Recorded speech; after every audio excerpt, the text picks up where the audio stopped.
పల్నాడు జిల్లాలోని చిలకలూరిపేట వద్ద 3 రోజుల క్రితం జరిగిన రోడ్డు ప్రమాదంలో 5 ఇంజనీరింగ్ విద్యార్థులు మృతి చెందిన విషయం తెలిసిందే. ఈ సంఘటన జిల్లా వ్యాప్తంగా తీవ్ర విషాదాన్ని నింపింది.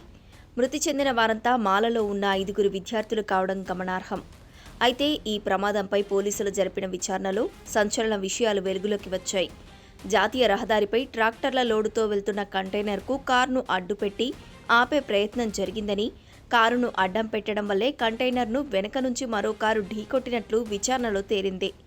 అయితే కంటైనర్కు కారు అడ్డుపెట్టింది ఓ ఏఎస్ఐ కొడుకు అని పోలీసులు గుర్తించారు.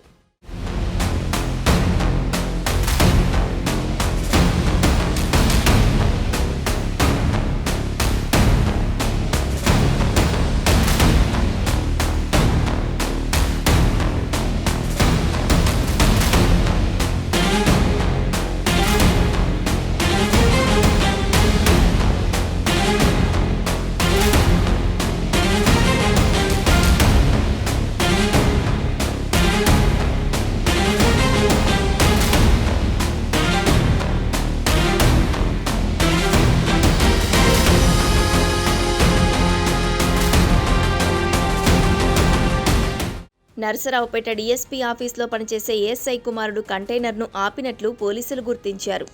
అంతేకాకుండా ఏఎస్ఐ కుమారుడి ఆగడాలను కూడా పోలీసులు బయటపెట్టినట్లు తెలుస్తోంది.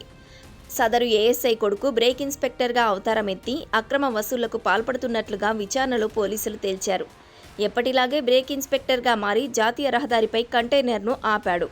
అదే సమయంలో అటుగా వెళ్తున్న 5 విద్యార్థుల మృతికి కారకుడిగా నిలిచాడు. నిందితుడిని పోలీసులు అదుపులోకి తీసుకుని విచారిస్తున్నారు. అయితే ఈ నెల 4న చిలకలూరిపేట జాతీయ రహదారిపై అయ్యప్పమాల ధరించిన విద్యార్థులు ఒంగోలు వెళ్తుండగా ప్రమాదం జరిగింది. వీరంతా కూడా గుంటూరు విజ్ఞాన్ యూనివర్సిటీలో ఇంజనీరింగ్ చదువుతున్నారు. ఒంగోలుకు కారులో వెళ్తున్న విద్యార్థులు జాతీయ రహదారిపై ఆగి ఉన్న కంటైనర్ను వెనుక నుంచి ఢీకొట్టారు. వేగంగా దూసుకొచ్చి ఢీకొనడంతో కారు పూర్తిగా కంటైనర్ కిందికి వెళ్లిపోయింది.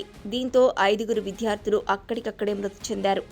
అయ్యప్పమాలలో ఉన్న విద్యార్థులు శబరిమల యాత్రకు వెళ్లేందుకు స్వగ్రామాలకు వెళ్తుండగా ఈ ఘటన చోటు చేసుకుంది.